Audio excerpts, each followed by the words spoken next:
What's going on, gamers? So we got some stuff here. You know what? Honestly, I was like, okay, Sucker Punch actually replied. So I thought I was like, okay, let's just go for it. You know what I mean?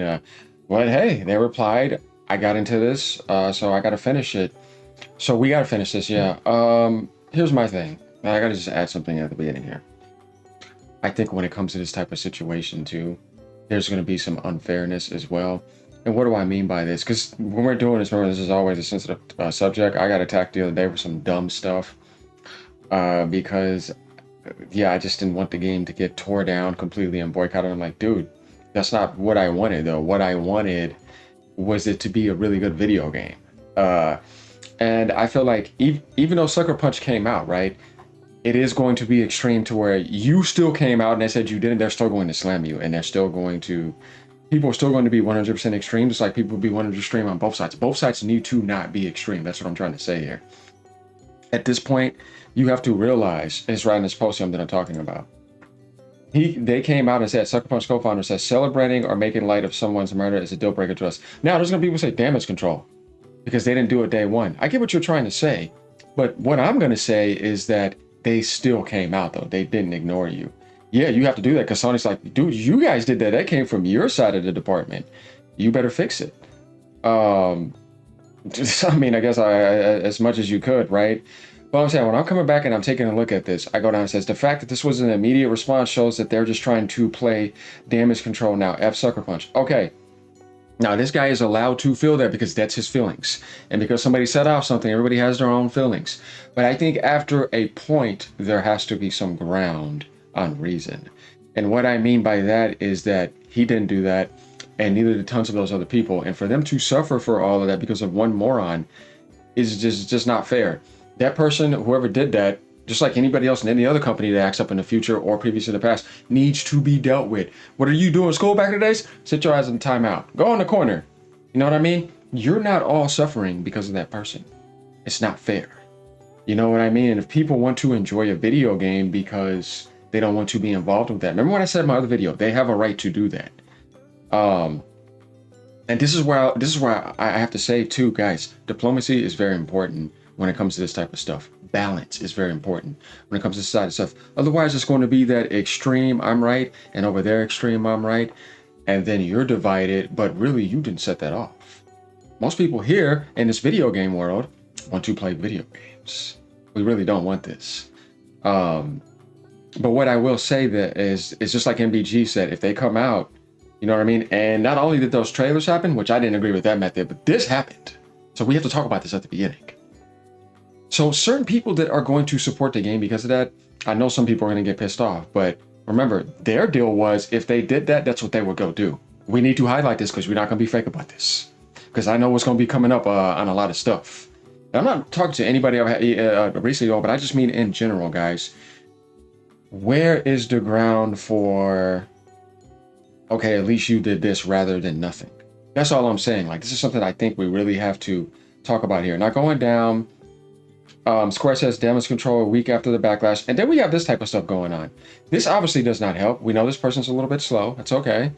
Because like I said, if you're trying to help the game, this doesn't help. And they kind of let those people run around and I guess do that. Here, this is what I'm going to say. Ignore those idiots and do not be influenced by that behavior. Yeah, once again, why would you do that? Well, we know you're kind of slow anyway, so it's okay. That's all I have to say about that. Because it's just immature behavior. Now, going over here to Will, he highlights the source here, and then the article goes right over here. We ready to read it? Because everything is here anyways. So going back up here, this is where it starts, the Sucker Punch interview. All right, ahead of PlayStation's release of 2025, goes to YOTEI, I chatted with Sucker Punch's studio co-founder, Brian Fleming, talking Ghost, Sony deals, sequel making, and the elephants in the room. I wanted to interview Brian Fleming for a long time. He maintains a relatively low profile for a co-founder of a studio that's been making video games exclusively for Sony for a quarter century. Let's zoom in here a little bit for you guys. From 2002 to 2004, Bellevue, Washington-based Sucker Punch Productions has released 3 beautiful animated PlayStation 2 cartoon heist games starring the Thievery Raccoon Sly Scooper. From 2009 to 2014, as we know, Sony bought Sucker Punch, and that's when they went, on the superhero games franchise called Infamous. We know about Infamous. They had a couple games, and they went to Second Son, right? In 2020, they made that jump to Ghost of Tsushima. That's when I was like, okay, Sucker Punch made that jump. You know what I mean? Okay, I'm looking forward to things continuing. And then Ghost ended up selling 13 million, went to PC, just a phenomenal hit from Sony. And then the sequel comes, right? And then we know what happened with that. But my affinity for Sucker Punch preceded all of that, because for me, Sucker Punch equals my first printed game review. That's, if you can call a 42-word blurb in November 29th, 1999 issue of Newsweek a review. You know how things were back then, right here. Here's the clip about Sucker Punch's debut game, their only non-PlayStation work, a Nintendo 64 exclusive physics platformer called Rocket Robot on Wheels. Yeah, we know about that old stuff. That's Bill Gates down there. But going down here a little bit, that just kind of give you a little bit of a highlight of things. But let's get down to the good stuff here. So getting down here, this is where you said, last month I figured the time was right and asked Sony if Fleming and I could talk. I was curious about YOTEI, but even more so about Sucker Punch and what makes the studio tick. I've heard great things. I've also noticed that some of the top people at Sucker Punch have been working together for a very long time. Maybe a hint that explained the studio's long-term success. In April, former PlayStation Studios chief Shuya Yoshida had marveled to me that Sucker Punch's games, even pre-release, were strangely bug-free. I always noticed that they are, meaning they didn't crash and always felt great. So Fleming and I finally got booked for an interview. Earlier this week, across a half-hour chat, Fleming and I discussed the 2 tries it took for Sucker Punch to forge a lasting partnership with Sony, and the give and take that he credits to it lasting so long. Fleming and I talked about Sucker Punch's flirtation with multiplayer game development, why I floated that Ghost of Tsushima's well-received multiplayer expansion Legends could have emerged from the well-publicized PlayStation push for the studios to make more live service games. He gently chimed in. They never asked us to do anything. We talked about lessons learned from making so many sequels and why the studio maintains its rep for operating with relatively small development teams. He explained why YOTEI used a new lead character, that's a double-edged sword always, and adroitly addressed the fact that the game's ghost is a woman. In fact, it somehow became a subject of debate. It is. I mean, if you're going to give me something based off of a setting, what does that really have to do with that setting? I was like, okay, I can get past this because, and let me explain. Though I didn't agree with that because, like I said, what does that really have to do with Japanese history? Nothing, really. I could get past that because I gave Sucker Punch the benefit of the doubt for this game, right? Because you showed me that you could create a really good video game. I enjoyed Ghost of Tsushima. I platinumed it. And then, that stuff hit when that happened. I did cover that stuff around that time, but I told people we have to see how good the video game is first. I want to see how good the video game is.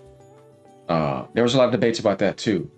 And then we go through this other stuff where somebody out of nowhere, you can't really see that type of stuff coming. Think about it. You ain't going to say a year ago, on this day, this person's going to act up and damage the game, right? I'm like, no, nobody's going to see that coming. Sony's not going to see that coming. When it happens, just remember, get them the hell out. And then realize, like what we're about to see right here, nobody wanted that type of behavior. Most developers do not act like this. This is a thing since the invasion, the nose ring mafia invasion. You see what I'm saying? That underworld nonsense. It is like, yeah, man, now you're here now. Get your punk ass on. You never seen this type of behavior before in the gaming industry. Back then, this would have been terrifying to the industry. Like, whoa, I can't believe we just seen this type of behavior. You know what I'm saying? So that's why I feel like you can take that, move it out the way. You can't say tear down the whole company because of that, because that's unfair to everybody else. You would not want to be at a job doing something for 5 years with somebody and some idiot acts up for a second and then you think everything needs to be torn down because of that. I think that's unreasonable and that's unfair to everybody else. And that's unfair to people who are naturally, organically interested in the game. And you're telling them that if they go get the game, that they're somehow labeled a certain way. Remember, both sides could be very extreme, and we need to realize who did this. That's the target. Not innocent people that have nothing to do with that and probably do not want to be involved in politics. I have to talk about this too because you guys know how I am with this extreme stuff. And sometimes I can get like that, but that's against extreme behavior because it's like, we're not doing this. We have to stay to the balance. We have to stay on the tightrope or we're all going to fall off on the wrong thing. And then what's going to happen is those puppet masters in the back, they're just going to be sitting there and then it's like, see, this person over this building did this, but we caused all this stuff across the world. And it's like, see, That's where we need to stand our ground and be like, no, no, you're not controlling me with that. What I'm gonna do is push this out and be like, no, I'm trying the game, because I really am trying to do that. I do not want to be in this nonsense, but because it's here, man, yeah, man, you just got to deal with it. That's the annoying part. But there's a right way of doing it, and then there's a wrong way of doing it in a lot of fashions. And I think we all know what I'm talking about. That's why I said sometimes this is not just a black and white thing. It's very complicated. What I mean by that is that checkerboard game. So, yeah, man, there's always a subject to debate on this, because it's always going to be that double-edged sword on multiple things of extreme opposites of, no, man, you got to do this and tear it down. No, man, I don't want to tear it down. Hey, man, I want to get the game. Hey, man, they said this. And then it just keeps going. And it's like, oh, man, all right, somebody has to step in. And so it's like, look, we got to all get this grounded, and we got to be as fair as possible to each other as much as possible. That's why I said it, like the human decency. Like, if we can get to that, then we can get things back. But let's continue going down here. This interview had long been scheduled for Monday, but a few days before we conducted it, Sucker Punch was in the news for an entirely unexpected reason. So basically here, they were getting ready to schedule this, but there had to be a setback. Interesting. As a result, our interview started with something different on September 10th, as we know about this stuff right here. We're not going to focus too much on that, because I really don't want to get too much stuff up out of that, but we know what's happening there. We know what she said. And then, shouldn't have used Nintendo for that to fill your political agenda, which is absolutely insane. And then we get into all that other stuff. So days later, responding to a fan's anger at the studio over the incident, she wrote, "Sucker Punch is amazing and one of the last few bright shining lights in the game industry. I still support them, and I cannot condone any animosity directing at them." Well, they didn't do it. If somebody pulled out a bat and swung at somebody in the office, I'm not punching somebody else. That's the only person that did that. You see what I mean? Like, get out over there. You over there. You, like I said, you get in a timeout area, or you're permanently out. I figured Fleming wouldn't talk about the firing, that I'd get no comment. But on September 15th, the political and corporate reaction to people's reactions to what happened to Kirk was becoming a major story. And there's people that are going to be taken to the court and everything. Now you're being called into question. There's some like, okay, see, this is that serious. And the facts are accurate, Fleming told me. Drew's no longer an employee here. I think we're aligned as a studio that celebrating or making light of someone's murder is a deal breaker for us. And we condemn that. That's good. Kind of in no uncertain times. This is just like human decency. That's nothing to do with anything else.